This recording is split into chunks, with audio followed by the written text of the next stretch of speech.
System यानी कि CIS की इस सीरीज में आपका स्वागत है। श्रृंखला को आगे बढ़ाते हुए आज हम बात करेंगे कॉन्फ़िगर एस्टैब्लिशमेंट, मास्टर्स और यूनिफिकेशन के बारे में। ये तीनों मॉड्यूल्स CIS में प्रेजेंट हैं और बहुत कामगर हैं। कॉन्फ़िगर एस्टैब्लिशमेंट में हम details of establishment in the code complex और ई फाइलिंग कॉन्फ़िगरेशन के बारे में बात करेंगे। मास्टर्स में हम 4 किस्म के मास्टर्स यानी कि national masters, state masters, local masters और पेरिफेरी मास्टर्स के बारे में जानेंगे। यूनिफिकेशन में हम केस मास्टर्स, पर्पस मास्टर जैसे कुछ मास्टर्स की मैपिंग नेशनल कोड्स के बारे में जानकारी प्राप्त करेंगे। तो आइए हम शुरू करते हैं अपने CIS के कॉन्फ़िगरेशन एस्टैब्लिशमेंट से। उससे पहले जैसे हम जानते हैं कि ये हमारा लॉगिन पेज है और यहाँ से मैं डिस्ट्रिक्ट एंड सेशंस कोर्ट की एस्टैब्लिशमेंट में लॉगिन अपने यूजर नेम और पासवर्ड के द्वारा करूंगी।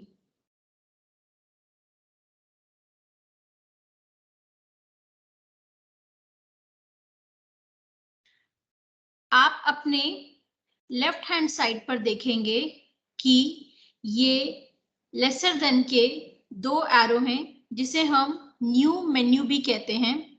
अगर मैं इसको क्लिक करूंगी तो मेरे सामने एक नेविगेशन पेन खुल जाएगा। इस नेविगेशन में CIS के 29 मॉड्यूल्स हैं। इसके अलावा मैं ये नेविगेशन पेन कीबोर्ड शॉर्टकट द्वारा भी खोल सकती हूँ। इसका कीबोर्ड शॉर्टकट है Ctrl+M। तो जैसे आप देख सकते हैं कि Ctrl+M से मैं नेविगेशन पेन को खोल भी सकती हूँ और इसको क्लोज भी कर सकती हूँ। तो जैसे मैंने बताया कि इस नेविगेशन पेन में 29 यानी कि 29 मॉड्यूल्स प्रेजेंट हैं। आज हम बात करेंगे कॉन्फ़िगर एस्टैब्लिशमेंट, जिसमें कॉन्फ़िगर एस्टैब्लिशमेंट और कॉन्फ़िगर इंटीग्रेशन की बात की गई है और हम बात करेंगे मास्टर्स की, जिसमें national masters, state masters, local masters, periphery masters के बारे में बताया गया है। यही नहीं, हम जैसे मैंने बताया कि यूनिफिकेशन में मैपिंग के बारे में भी जानेंगे, जो हमारे नेशनल कोड्स द्वारा मास्टर्स और नेशनल कोड्स को मैप करती है। तो शुरुआत करते हैं कॉन्फ़िगरेशन एस्टैब्लिशमेंट से। कॉन्फ़िगरेशन एस्टैब्लिशमेंट या कॉन्फ़िगर एस्टैब्लिशमेंट CIS का बहुत इम्पोर्टेंट मास्टर है और इसका जो डायरेक्ट इफेक्ट है वो हमारे फाइलिंग और केसेस की रजिस्ट्रेशन में पड़ता है। जैसा हम देख सकते हैं कि यहाँ पर ऊपर कोर्ट नेम में ये कोर्ट नेम आ गया जो हमने यहाँ पर ऑलरेडी दिया हुआ है। इस्टेब्लिशमेंट कोड में हमारा ये इस्टेब्लिशमेंट कोड आ गया जो हरियाणा BH भिवानी 01 जो उसका कोड है वो आ गया। अगर इसमें आप कंप्लेनेंट का नाम डालना चाहते हैं तो ये आप यहाँ पर कंप्लेनेंट का नाम भी डाल सकते हैं। स्टेट हरियाणा आ गया, डिस्ट्रिक्ट भिवानी आ गया, तहसील भिवानी आ गया। अगर ये एस्टैब्लिशमेंट अपील के केसेस को एंटरटेन करती है, अपील के केसेस को फाइल करती है और रजिस्टर करती है। तो इस अपेलेट कोर्ट में हमें टिक मार्क करना है। अगर हम चाहते हैं कि हमारे इस एस्टैब्लिशमेंट में जो केसेस फाइल हुए हैं उनको हम हाइड कर दें, उनकी पार्टी की डिटेल्स को हम हाइड कर दें, तो हम इस पार्टी हाइड की डिटेल में भी क्लिक कर सकते हैं। फाइलिंग का मोड क्या रहेगा, वो मैनुअल रहेगा या ऑटोमेटेड रहेगा, तो हम यहाँ ऑटोमेटेड को सिलेक्ट करेंगे। ये एक एंट्री ऑलरेडी इस एस्टैब्लिशमेंट में की गई है। अगर मुझे इस एंट्री को चेंज करना है तो मैं यहाँ ऊपर एडिट का बटन, जो पेंसिल का बटन है, उसको क्लिक करूंगी तो मैं यहाँ पर कोई भी एंट्री अपने हिसाब से चेंज कर सकती हूँ। और इसको मैं यहाँ जब सबमिट का बटन दबाऊंगी तो यहाँ पर मॉडिफिकेशन सक्सेसफुल होके ये एंट्री चेंज हो जाएगी। जैसे अमूमन 3 एस्टैब्लिशमेंट्स एक सेशंस डिवीजन में, एक CIS के सिस्टम में होती हैं, जो कि district and sessions court, civil जज सीनियर डिवीजन और चीफ जुडिशियल मैजिस्ट्रेट की हैं। अगर आप चाहें तो एक और एस्टैब्लिशमेंट को क्रिएट कर सकते हैं। फॉर एग्जाम्पल कई स्टेशंस में लेबर कोर्ट की एस्टैब्लिशमेंट अलग है, फैमिली कोर्ट की एस्टैब्लिशमेंट अलग है। उसके लिए आपको यहाँ इस प्लस के साइन पर जाना होगा और आप उसी तरीके से नई एस्टैब्लिशमेंट को यहाँ पर एंटर कर सकते हैं। जब मैंने इस प्लस के साइन को दबाया तो यहाँ पर आप देखेंगे ऐड आ गया, तो मैं यहाँ पर अकॉर्डिंगली उस एस्टैब्लिशमेंट को, जो मैं एस्टैब्लिशमेंट खोलना चाहती हूँ, उसका मैं यहाँ नाम दे दूंगी, एस्टैब्लिशमेंट कोड दे दूंगी। जो 3 मेरे पास ऑलरेडी हैं वो चौथी रहेगी। स्टेट का नाम, डिस्ट्रिक्ट का नाम, तहसील, क्या वो अपेलेट कोर्ट है या नहीं है, पार्टी हाइड, ये सारे ऑप्शंस मैं उसको यहाँ पर प्रोवाइड कर दूंगी। इस तरीके से मैं एक एस्टैब्लिशमेंट को यहाँ पर ऐड कर सकती हूँ। आगे चलते हैं कॉन्फ़िगर इंटीग्रेशन में।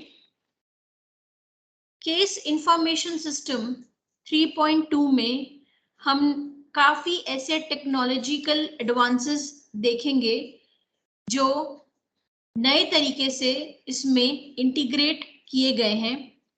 ई फाइलिंग या ई फाइलिंग कॉन्फ़िगरेशन भी इस टेक्नोलॉजिकल एडवांसमेंट का एक पार्ट है। कुछ नए फीचर्स CIS में ऐड किए गए हैं। हम यहाँ देखेंगे कि हमारे पास 1, 2, 3, 4, 5 और 6 टैब्स, जो डिफरेंट टैब्स हैं वो दिए गए हैं। पहला टैब हम देखेंगे वो है ई फाइलिंग और व्यू ई फाइल्ड डॉक्यूमेंट। नीचे हम जब देखेंगे तो इसका URL हमें efiling.ecourts.gov.in और ई फाइलिंग व्यू डॉक्यूमेंट का URL efiling.ecourts.gov.in हमने यहाँ फीड किया गया है। इस URL को फीड करने का ये फायदा है कि अभी ई फाइलिंग का जो एडमिन है वो ई फाइलिंग की साइट से ई फाइल्ड केसेस को CIS में कंज्यूम कर सकता है। फॉर एग्जाम्पल अगर एक आदमी ने अपने केस को ई फाइलिंग के पोर्टल से फाइल किया, तो फाइल करने के बाद वो अपने केस को सारा डिटेल डालने के बाद सक्सेसफुली सबमिट कर देगा।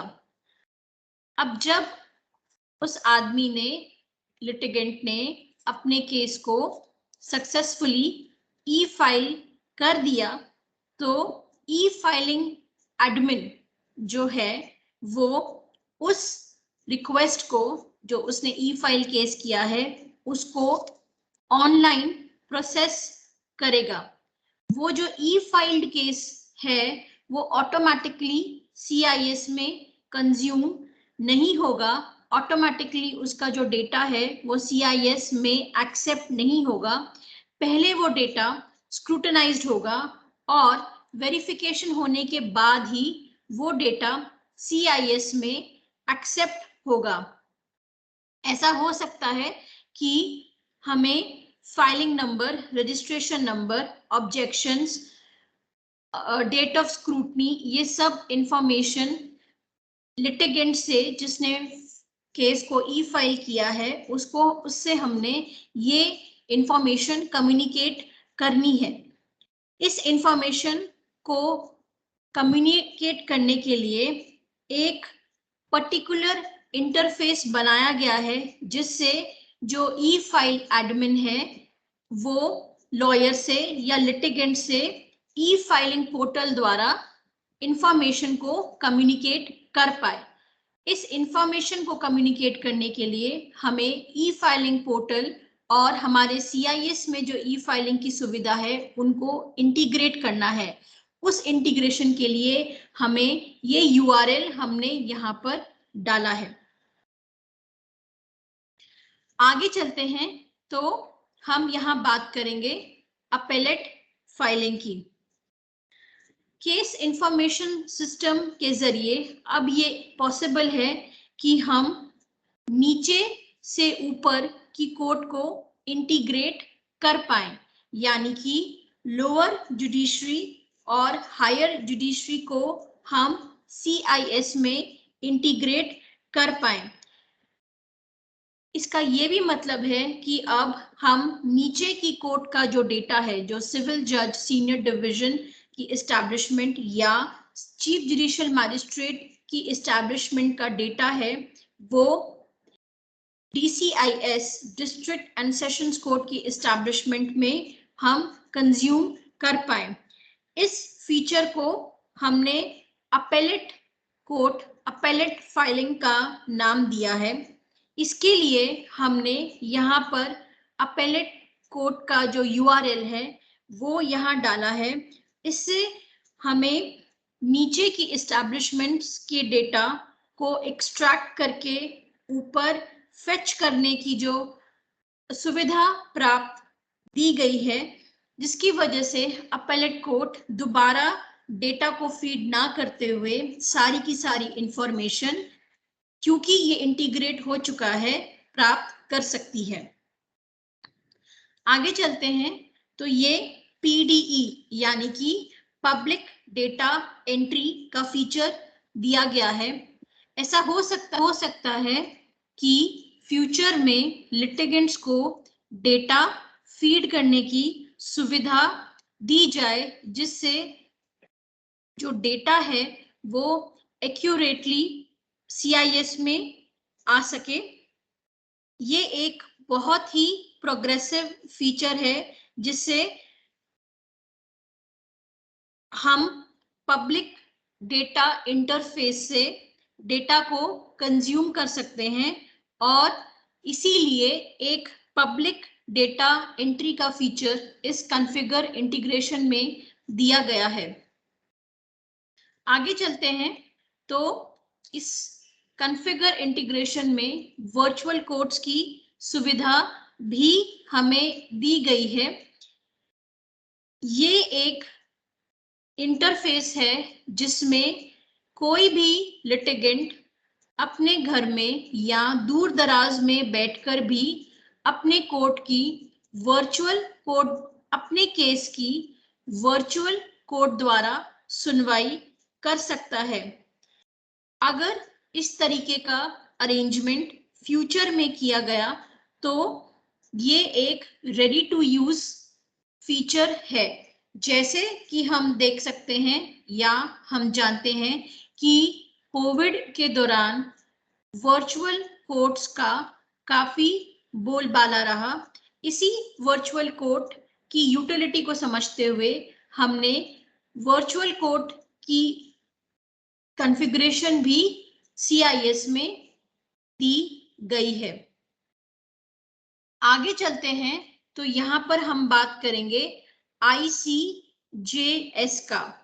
ICJS का फुल फॉर्म है, ये जो inter operable criminal justice system है, एक ई कमिटी द्वारा इनिशिएटिव है जो कि सीमलेस ट्रांसफर यानी कि स्मूथ ट्रांसफर करता है डेटा और इंफॉर्मेशन को डिफरेंट क्रिमिनल अथॉरिटीज से, जैसे कोर्ट्स हो गया, पुलिस हो गया, जेल हो गई, फॉरेंसिक साइंस लेबोरेटरीज हो गई, एक प्लेटफॉर्म से दूसरे प्लेटफॉर्म में ट्रांसफर करने के लिए, डेटा या इंफॉर्मेशन को ट्रांसफर करने के लिए ऑनरेबल सुप्रीम कोर्ट द्वारा गठित ई कमिटी ने एक ICJS करके एप्लीकेशन मॉड्यूल इस CIS में इंटीग्रेट किया है। उसको उसकी इंटीग्रेशन के लिए यहाँ पर हमने ICJS का URL फीड किया गया है। आगे चलते हैं तो ये जो हम N स्टेप देख रहे हैं, N स्टेप का मतलब national service and tracking of electronic process portal है। ये प्लेटफॉर्म स्पेशली इलेक्ट्रॉनिक प्रोसेसेस जैसे समन्स, वारंट्स एटसेट्रा की सर्विस को ट्रैक करने के लिए बनाया गया है। इस सिस्टम को के चलते हुए हम CIS में रिपोर्ट सर्विस की जो रिपोर्ट्स हैं वो एक्सेप्ट कर सकते हैं और उनको यूज कर सकते हैं। हम ये जानते हैं कि CIS में इलेक्ट्रॉनिक प्रोसेसेस को जनरेट करने की सुविधा दी गई है। ना कि सिर्फ हम प्रोसेसेस को जनरेट भी कर सकते हैं, पर हम उनको पब्लिश भी कर सकते हैं। एक बार जब CIS प्रोसेस जनरेट हो जाता है, पब्लिश हो जाता है, तो N स्टेप की CIS में इंटीग्रेशन द्वारा उस प्रोसेस की जो सर्विस की जो रिपोर्ट है वह भी हम CIS में प्राप्त कर सकते हैं। तो ये CIS के कुछ 6 फीचर्स दिए गए हैं जो हम कॉन्फ़िगर इंटीग्रेशन के द्वारा टेक्नोलॉजिकल एडवांसमेंट्स को यूज करते हुए best possible data, optimum data प्राप्त कर सकते हैं। हाई कोर्ट्स को कुछ पावर्स दी गई हैं अपने पेरिफेरी मॉडल्स को क्रिएट करने के लिए जो स्टेट की नीड्स के मुताबिक हो। यही नहीं, हमारे मास्टर को 4 भागों में डिवाइड किया गया है। अगर मैं मास्टर को क्लिक करूं तो उसके ड्रॉप डाउन मेन्यू में मैं देखूंगी कि 4 तरीके के मास्टर्स यहाँ पर दिखाए गए हैं। National masters, state masters, local masters और पेरिफेरी मास्टर। हम एक एक मास्टर की आज बात करेंगे। सबसे पहले तो ये मैं बताना चाहूंगी कि ये जो मास्टर हमने क्रिएट किया है ये CIS का बहुत इंपॉर्टेंट पार्ट है। जो डेटा हम इन मास्टर में डालते हैं वह हर मॉड्यूल में ट्रांजैक्शन करने के लिए आसानी प्राप्त कराता है और साथ में ही एंट्री जो है उस मास्टर के बारे में बहुत हैसल फ्री, मीनिंगफुल हो जाती है। ये जो मास्टर मेंटेन करने का जो काम है वह सुप यूजर का है। तो मास्टर में सबसे पहले हम नेशनल मास्टर की बात करते हैं। अगर मैं नेशनल मास्टर को क्लिक करूंगी और उसके ड्रॉप डाउन मेन्यू में देखूंगी तो यहाँ पर कुछ 26 किस्म के डिफरेंट मास्टर्स दिए गए हैं। ये जो मास्टर हैं ये स्टैंडर्डाइज्ड फीचर हैं जिन्हें हम चेंज नहीं कर सकते और पूरे भारतवर्ष में ये मास्टर्स एक जैसे ही रहेंगे। हर मास्टर का अपना एक नेशनल कोड डिफाइन किया गया है, असाइन किया गया है जो नेशनल मास्टर्स के अंदर है। मैं एक नेशनल मास्टर के बारे में आपको यहाँ दिखाना चाहूंगी। फॉर एग्जाम्पल इस केस टाइप को हम यहाँ क्लिक करते हैं तो हम यहाँ देखेंगे कि नई एंट्री केस टाइप कोड की 64 हो जाएगी। उसका नेशनल कोड हमें नेशनल लेवल में, सेंट्रल लेवल में यहाँ पर दिया जाएगा। उसका शॉर्ट फॉर्म भी हमें यहाँ दिया जाएगा, केस टाइप का नाम भी हमें यहाँ दिया जाएगा और बाकी इन फील्ड्स को हम भर सकते हैं। जो फील्ड एस्ट्रिस्क में है वो तो हमने भरनी ही भरनी है, वो मैंडेटरी है। और जो फील्ड एस्ट्रिस्क में नहीं है उनको हमें कोशिश करनी चाहिए भरने की, अगर उनको भरने की जरूरत है। मैं आपको पुराने जो मास्टर्स हैं उनके बारे में कुछ अगर दिखाना चाहूँ तो यहाँ पर मैं ऊपर मेन्यू में जाऊंगी तो मैं यहाँ रिपोर्ट जनरेट कर सकती हूँ।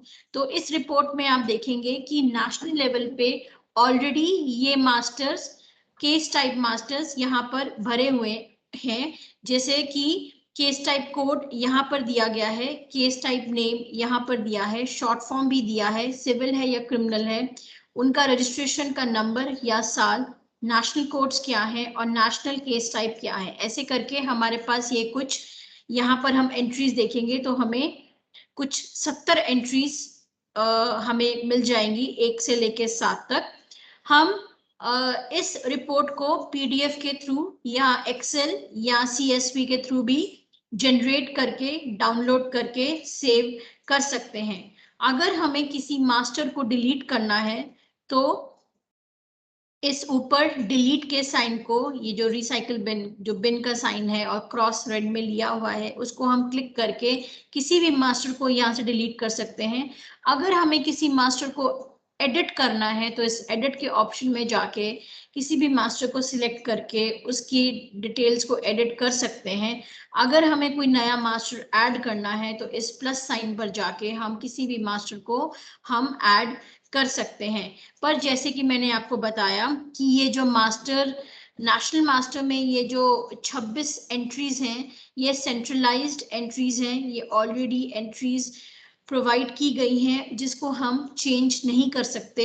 नेशनल लेवल पे हम कोई भी केस टाइप को बिना परमिशन के ऐड नहीं कर सकते, इनके डिटेल को हम एडिट नहीं कर सकते।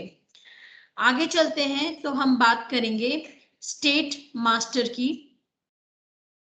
एंट्रीज हैं ये स्टेट यानी कि honourable high court, computer branch of honourable high court addition कर सकती है। इनमें एंट्रीज अपने स्टेट की नीड्स के अकॉर्डिंगली एंट्री कर सकती है। इसीलिए ऑनरेबल हाई कोर्ट्स को ये ऑथराइज किया गया है कि वह स्टेट मास्टर में कोई भी नया मास्टर यहाँ से ऐड कर ले। अगर कोई एग्जिस्टिंग मास्टर की एंट्री को एडिट करना है तो वो यहाँ से एडिट करे, अगर डिलीट करना है तो यहाँ से डिलीट करे, और अगर रिपोर्ट जनरेट करनी है तो वो यहाँ से इसकी रिपोर्ट जनरेट कर सकती है। नीचे अगर हम आए तो यहाँ लोकल मास्टर की हम बात करेंगे। मैंने इस प्लस साइन को के ड्रॉप डाउन मेन्यू को क्लिक किया तो मेरे सामने कुछ ऐसी 14 एंट्रीज आ गई। ये 14 एंट्रीज की जो डिटेलिंग है, जो इसमें एंट्री है, वे हमारे लोकल लेवल यानी कि हमारे डिस्ट्रिक्ट कोर्ट लेवल पर की जाती हैं। ये एंट्री हमारा जो टेक्निकल स्टाफ हर डिस्ट्रिक्ट कोर्ट में प्रोवाइड किया गया है वह सुप यूजर के माध्यम से करेगा। आप जैसे यहाँ देख सकते हैं कि अगर ऐड बटन यानी प्लस बटन दबाया तो एक मैं नई कोर्ट की इस्टेब्लिशमेंट नई कोर्ट को मैं एंट्री CIS में दे सकती हूँ, उसका रूम नंबर प्रोवाइड कर सकती हूँ, उस कोर्ट को का कोई अगर यूनिक कोड है तो मैं वो यहाँ दे सकती हूँ। क्या वह कोड प्रिंसिपल कोड है, जैसे कि हमारे पास फैमिली कोर्ट्स में एक प्रिंसिपल कोड होती है, तो क्या वह कोड एक प्रिंसिपल कोड है, मैं यहाँ उसको क्लिक कर सकती हूँ। मेरे पास पुरानी एग्जिस्टिंग कोड्स की भी अगर मैं कुछ डिटेल चेंज करना चाहूँ तो मैं वो डिटेल चेंज कर सकती हूँ, जैसे कि इसका कोड नंबर 1 है, रूम नंबर 1 है, तो क्या ये प्रिंसिपल कोड है, मेन कोड है, तो मैं यहाँ पर क्लिक करके सबमिट कर दूंगी। तो यहाँ पर भी मैं मॉडिफिकेशन इसको कर सकती हूँ। मैं किसी भी कोड को डिलीट भी कर सकती हूँ इस क्रॉस के साइन को क्लिक करके। मैं किसी भी कोड को यहाँ पर डिलीट कर सकती हूँ, और मैंने ऑलरेडी कितनी कोड्स की एंट्री की हुई है वो सारी की सारी कोड्स की एंट्री मैं यहाँ रिपोर्ट से यहाँ से जनरेट कर सकती हूँ। सिमिलरली जो जज का ऑप्शन, हमें जो नेक्स्ट जज का ऑप्शन दिया है, अगर मैं नया जज के ऑप्शन में एंट्री करना चाहूँ तो मैं यहाँ से ऐड कर सकती हूँ इस प्लस साइन से। एडिट कर सकती हूँ, अगर मैं किसी भी जज को की एंट्री को मैं एडिट करना चाहूँ तो मैं यहाँ पर एडिट कर सकती हूँ। किसी भी एंट्री को अगर मैं डिलीट करना चाहूँ तो मैं उसको यहाँ डिलीट कर सकती हूँ। और अगर मैं रिपोर्ट जनरेट करना चाहूँ तो मैं हर ऑफिसर, हर जज की जो डिटेल है उसको जनरेट करके उस जज का नाम, ऑफिसर कोड, जज सीरियल नंबर, इस इंफॉर्मेशन से प्राप्त कर सकती हूँ। जजेस आते रहते हैं और फिर उनकी ट्रांसफर कुछ समय बाद हो जाती है, तो जो एक पर्टिकुलर जुडिशियल ऑफिसर का एक डिस्ट्रिक्ट में, एक एस्टैब्लिशमेंट में पीरियड है, उसकी एंट्री भी इस जज पीरियड के सब मॉड्यूल में सुप यूजर कर सकता है। इनकी अगर हम ऑलरेडी एंट्री है, अगर हम इनकी ज्वाइनिंग देखें तो इसकी जो डिटेल है वो यहाँ पर हमें प्रोवाइड की गई है। आगे हम इनको जब ये रिलीव होंगे तो हमें रिलीव की डेट में हमें ये सब फ्रॉम डेट टू डेट हमें बताना है। जज इनका नाम क्या है वो हमने यहाँ डाल दिया है, डालना है इनका कोड, इनकी डेजिग्नेशन क्या है, डिस्ट्रिक्ट सेशन जज है वो डेजिग्नेशन डालनी है, डेट कब से कब तक, क्या ये इंचार्ज कोर्ट है या नहीं है, क्या ये लिंक कोर्ट है या नहीं है, उसकी ऑप्शन हम दे सकते हैं। इस कोड को हम कैसे नोटिफाई करें, हम वो भी इंफॉर्मेशन यहाँ प्रोवाइड कर सकते हैं। फॉर एग्जाम्पल अगर मैं आपको एडिट ऑप्शन में जाके दिखाऊं कि ऑलरेडी कोई एंट्री अगर हुई है, तो जैसे ये एक नाम है, इन्हीं ये जो नाम है श्री रमेश चंद्र डिमरी, यही कोड नंबर 1 श्री रमेश चंद्र डिमरी, आप ऊपर जाके देखेंगे तो यही नाम यहाँ पर ऊपर रिफ्लेक्ट हो रहा है क्योंकि मैंने उन्हीं का डैशबोर्ड खोला है। ये जज, यहाँ इनका नाम आ जाएगा, इनका judicial officer code already provided किया गया है, इनकी डेजिग्नेशन ऑलरेडी दी गई है, साथ ही साथ इन्होंने कौन सी तारीख को ज्वाइन किया है वो भी जो इंफॉर्मेशन है वो यहाँ पर दे दी गई है। क्या ये किसी भी कोर्ट के इंचार्ज हैं या ये किसी की कोर्ट के लिंक है, अगर ऐसा है तो मैं यहाँ क्लिक कर सकती हूँ। ये इनकी कोर्ट को हम कैसे नोटिफाई कर सकते हैं, किन चीजों में इनकी कोर्ट जानी जाती है, तो ये एक स्कूल या स्कूल ट्राइब्यूनल या नॉन गवर्नमेंट एजुकेशनल ट्राइब्यूनल भी हैं, उसकी एंट्री हमने इनको नोटिफाई की हुई है। अगर ये कोई और किसी कोर्ट के, फॉर एग्जांपल अगर ये NDPS कोर्ट के भी कोर्ट हैं, अगर ये NDPS की स्पेशल कोर्ट के भी काम करते हैं तो हम इनको यहाँ पर NDPS की एंट्री दे देंगे। अगर इसके अलावा ये किसी और कोर्ट में भी है, फॉर एग्जांपल अगर ये MAC ट्राइब्यूनल है तो मैं इनको यहाँ पर भी एंट्री कर दूंगी, और फिर मैं यहाँ जब सबमिट करूंगी तो ये सारी की सारी जो एंट्रीज हैं ये मॉडिफिकेशन सक्सेसफुल हो जाएंगी, और ये जज साहब इन कोर्ट्स के नाम पर नोटिफिकेशन CIS में रह जाएगी। इसके बाद बात करते हैं जज प्रायोरिटी की। सीनियरिटी के बेसिस पे जज प्रायोरिटी डिसाइड होती है। जैसे हम देख सकते हैं डिस्ट्रिक्ट सेशन जज ये की प्रायोरिटी नंबर 1 है, सीनियरिटी में इनकी प्रायोरिटी नंबर 2 है, फिर सीनियरिटी में प्रायोरिटी नंबर 3 है, फिर इनकी सीनियरिटी में प्रायोरिटी नंबर 5 है, प्रायोरिटी नंबर 6 है, प्रायोरिटी नंबर 7 है। इस इंफॉर्मेशन को भी हम यहाँ से जो हमारा टेक्निकल स्टाफ है एडिट कर सकता है और सबमिट कर सकता है। कई बार ऐसा होता है कि कुछ जो कोर्ट्स हैं वो स्पेसिफिक केसेस को ही डील करती हैं, स्पेसिफिक टाइप के केसेस को ही डील करती हैं, तो हम जुडिशियल ऑफिसर को, उस प्रिजाइडिंग ऑफिसर को उस स्पेसिफिक केस टाइप के जजेस भी बना सकते हैं, उनकी एंट्री भी हम CIS में कर सकते हैं। तो जैसे आप ये केस टाइप जज देखेंगे तो फॉर एग्जांपल ये जो ये जो 7th कोर्ट है और ये जो 20 नंबर की कोर्ट है, ये फैमिली कोर्ट है, ये HMA की कोर्ट है, तो मैं इन कोर्ट्स को स्पेसिफाई केस टाइप के जज बना सकती हूँ। जैसे ये DMC के जजेस हैं तो मैं इनको स्पेसिफाई केस टाइप जज बना सकती हूँ और मैं इसको यहाँ पर सबमिट करूंगी तो ये अपडेटेड सक्सेसफुल हो जाएगा। इसका मतलब ये है कि DMC के जितने भी मैटर्स होंगे, म्यूचुअल कंसेंट के जितने भी मैटर्स होंगे, वो इन जज साहब को हमने नोटिफाई कर दिया है कि वो उन केसेस केस टाइप को वो डील करेंगे। आगे केस टाइप स्टेज होती है। हर किस्म की केस टाइप है, जैसे बेल एप्लीकेशंस है, सिविल अपील है, एक्ट केसेस हैं, चलान एक्ट केसेस हैं, IPC के केसेस हैं, सिविल मिसलेनियस अपील्स हैं, कमर्शियल अपील्स हैं, ऑब्जेक्शंस हैं, क्रिमिनल अपील हैं। तो हर केस टाइप है और हर केस टाइप की अपनी एक स्टेज होती है। जैसे एग्जांपल लेते हैं कि बेल एप्लीकेशन है। अब बेल एप्लीकेशन में यहाँ केस टाइप इसको यहाँ सिलेक्ट करती हूँ। फॉर एग्जांपल बेल एप्लीकेशंस की क्या स्टेजेस होंगी? जब हमारे पास एक बार जब बेल आती है तो हम उसका नोटिस करते हैं, मतलब हम उसे अपीयरेंस में डालते हैं। तो एक स्टेज यहाँ पर हमने यहाँ सिलेक्ट कर ली।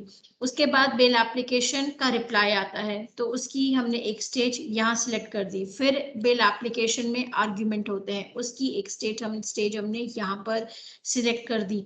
बेल एप्लीकेशन में जजमेंट या ऑर्डर की एक स्टेज होती है, उसकी एक स्टेज हमने यहाँ सिलेक्ट कर दी। बेल एप्लीकेशन अगर कंसिडरेशन पे जाती है तो उसकी एक स्टेज हमने यहाँ सिलेक्ट कर ली।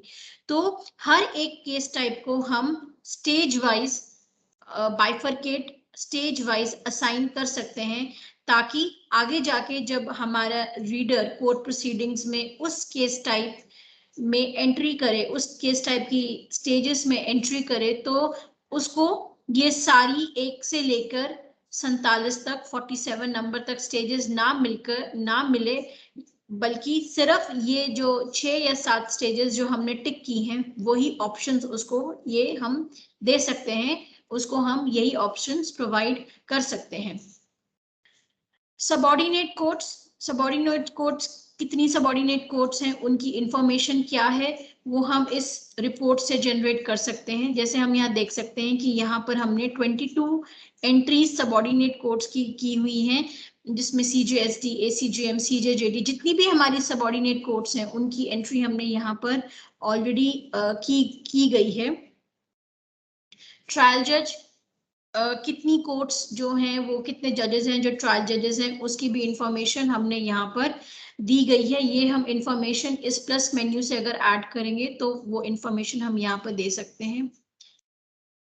टाइम स्लॉट एक ऑप्शन हमें दिया गया है जिसमें वो हमें बताया गया है कि हम एक केस की सुनवाई कब करेंगे, फर्स्ट हाफ में करेंगे या सेकेंड हाफ में करेंगे। तो उसका भी जो प्रोविजन है वो हमें टाइम स्लॉट में दिया गया है। अगर हम इसकी रिपोर्ट जनरेट करें तो हमें यहाँ पे जैसे हमने 2 टाइम स्लॉट डाले हुए हैं, 10 से 11 का और 11 से 12 का। हम इसको मॉर्निंग और इवनिंग का भी टाइम स्लॉट यहाँ पर हम यहाँ दे सकते हैं। हॉलीडे, आप सबको याद होगा कि जब हमने यहाँ कैलेंडर्स की बात की थी तो हमने यहाँ पर बहुत सारे हॉलीडेज देखे थे। ये जो रेड कलर में एंट्रीज हैं, हमने यहाँ बहुत सारे हॉलीडेज की एंट्री देखी थी। ये एंट्री हमारा जो टेक्निकल स्टाफ है या सुप यूजर है वो कहाँ से डालता है? ये एंट्रीज वो यहाँ इस फीचर से डालता है, और जिसकी अगर हम रिपोर्ट जनरेट करें तो ये सारे हॉलीडेज हमें मिल जाएंगे जो at the end of the year हमारा टेक्निकल स्टाफ, सुप यूजर, ये सारी एंट्रीज वो हॉलीडे वाले ऑप्शन में हमारे यहाँ कर देता है। इसी तरीके से एस्टैब्लिशमेंट मास्टर की बात करेंगे तो ऑलरेडी हमारे यहाँ 3 एस्टैब्लिशमेंट्स हैं। ये जैसे मैंने आपको बताया कि एक DCIS की, एक CGSD की, एक CGM की, ये 3 एस्टैब्लिशमेंट हमें यहाँ पर प्रोवाइड की गई हैं। यही नहीं, ऑर्गेनाइजेशंस की एंट्री भी हम इस मास्टर में कर सकते हैं। जैसे यहाँ ऑलरेडी 131 ऑर्गेनाइजेशन मास्टर्स की, ऑर्गेनाइजेशंस की एंट्री इस ऑर्गेनाइजेशन नेम के द्वारा की गई है। एडवोकेट्स जो हमारे डिस्ट्रिक्ट्स में, एडवोकेट्स जो हमारे स्टेशन में जो एडवोकेट्स प्रैक्टिस कर रहे हैं, उनकी इंफॉर्मेशन भी हम इस एडवोकेट के फॉर्म में हम डाल सकते हैं। ऑलरेडी अगर हम रिपोर्ट जनरेट करें तो हमारे पास कुछ 1670 एडवोकेट्स की जो एंट्री है यहाँ पर हमने की गई है, और इसी तरीके से हमने उनकी डेजिग्नेशन की भी जो एंट्री है वो यहाँ पर हमने कि वो लीगल एड काउंसिल है या लीगल एड काउंसिल 1 है, 2 है, सीनियरिटी के हिसाब से हमने उनकी एंट्री यहाँ पर की गई है, कर सकते हैं। ये जो एडवोकेट की जो एंट्री है ये हमें करनी मैंडेटरी है, क्योंकि अगर एडवोकेट्स की एंट्री हमारे लोकल मास्टर में की जाएगी तभी वह एडवोकेट ई फाइलिंग मॉड्यूल जो है, ई फाइलिंग का जो पोर्टल है उसमें अपने केस को as an advocate for the litigant enter कर सकेगा। तो ये जो लोकल मास्टर में जितने भी फीचर्स हैं ये हमारे टेक्निकल स्टाफ, ये हमारे सुप यूजर की जिम्मेवारी है कि ये सारी जो एंट्रीज हैं वो इस लोकल मास्टर में एंट्री करें। पेरिफेरी मास्टर, जैसे मैंने आप सबको बताया कि जो हमारा CIS का जो मॉडल है वो कोर और पेरिफेरी मॉडल में बेस्ड है। तो पेरिफेरी में कुछ ऐसे 8 हमारे पास ऑप्शंस दिए गए हैं जिसके बेसिस पे हम अपना एक पेरिफेरी जो डेटा है, एक मॉड्यूल है, हम CIS से इंटीग्रेट करके बना सकते हैं। For example Punjab Haryana high court ने पेरिफेरी मॉड्यूल के अंतर्गत, पेरिफेरी मास्टर्स के अंतर्गत एक श्योरिटी मॉड्यूल बनाया है, एक यूनिट डिटेल का मॉड्यूल बनाया गया है, एक ऐसा सॉफ्टवेयर बनाया गया है जो CIS से इंटीग्रेटेड हो, जो CIS से अटैच्ड हो, जो हाई कोर्ट ने अपनी जो रूल्स एंड ऑर्डर्स के हिसाब से इस बनाया गया है। तो वो जितने भी ऐसे मॉड्यूल्स हैं, चाहे वो अकाउंट पर्पस के लिए हो, चाहे वो यूनिट के लिए हो, चाहे वो रजिस्टर्स के लिए हो, वे सारे मॉड्यूल्स जो हैं वो पेरिफेरी मास्टर में दिए गए हैं। ये वो सारे मॉड्यूल्स उसमें आते हैं। आगे बात करें जब हम लोग, तो हम यहाँ बात करेंगे यूनिफिकेशन में, यूनिफिकेशन की मैपिंग खुल जाएगी। अगर हम इस नेशनल मास्टर के मैपिंग के ड्रॉप डाउन मेन्यू में जाएंगे तो हम यहाँ देखेंगे कि यहाँ 14 डिफरेंट किस्म के नेशनल मास्टर्स हमें दिए गए हैं। हमें एक एक नेशनल मास्टर को सिलेक्ट करके उसकी नेशनल कोड के साथ मैपिंग करनी है। ये एक्सरसाइज ऑलरेडी हो चुकी है और ये एक्सरसाइज चलती रहती है। जैसे ये एक केस टाइप के नाम है, ये केस टाइप के कोड हैं। हमने इन केस टाइप को, कि जैसे 446 CRPC किस नेशनल कोड के अंतर्गत आता है, हमने उसकी यहाँ पर मैपिंग करनी है। Case type code 1 civil appeal, ये किस नेशनल कोड के अंदर आता है, जैसे ये सिविल अपील 5012 के नेशनल कोड के अंदर आता है, तो हमने यहाँ पर इसकी मैपिंग करनी है। टाइम टू टाइम जो ये मैपिंग है, हमारे जो सिस्टम ऑफिसर्स हैं, जैसे जैसे हमें ऊपर से डायरेक्शंस आती हैं वैसे वैसे ये जो मैपिंग है टाइम टू टाइम होती रहती है। कई बार नए पुलिस स्टेशन स्टेट में या आपके डिवीजन में या आपके डिस्ट्रिक्ट में ऐड होते रहते हैं, तो इसकी जो पुलिस स्टेशन की जो भी मैपिंग है वे पुलिस पोस्ट के जो कोड्स आए हैं उसके हिसाब से हम लोग यहाँ पर उनकी मैपिंग करते रहते हैं। जैसे कि यहाँ भिवानी के में जो पुलिस स्टेट यहाँ हम हरियाणा लेंगे, और यहाँ पर हम पुलिस डिस्ट्रिक्ट कोड्स लेंगे तो भिवानी की जो मैपिंग है वो हम यहाँ से नेशनल कोड द्वारा हम यहाँ पर, जैसे ऑलरेडी इसमें एक नेशनल कोड की जो एंट्री है वो मैपिंग है वो नेशनल कोड से पुलिस स्टेशन के नाम और पुलिस स्टेशन कोड से हुई है। और अगर कोई नया पुलिस स्टेशन बनता है तो उसकी भी जो police station code centralise level से आएगा, पुलिस स्टेशन का नाम और उसका जो नेशनल कोड है वो सेंट्रलाइज लेवल से आएगा, जिसको हम यहाँ प्लस के साइन से हम यहाँ पर उसको ऐड कर सकते हैं। तो ये हमारे टेक्निकल स्टाफ का काम है।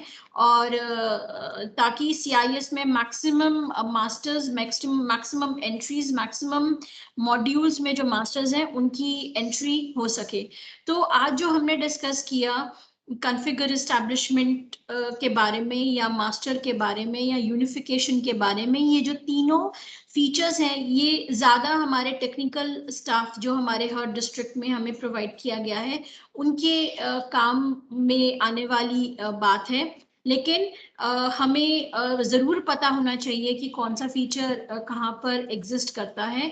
तो आज हम इन 3 फीचर्स के बारे में ही बात करेंगे और अगले श्रृंखला में, अगले सीरीज में हम कुछ और CIS के नए फीचर्स के बारे में आपसे रूबरू होंगे। तब तक के लिए नमस्कार।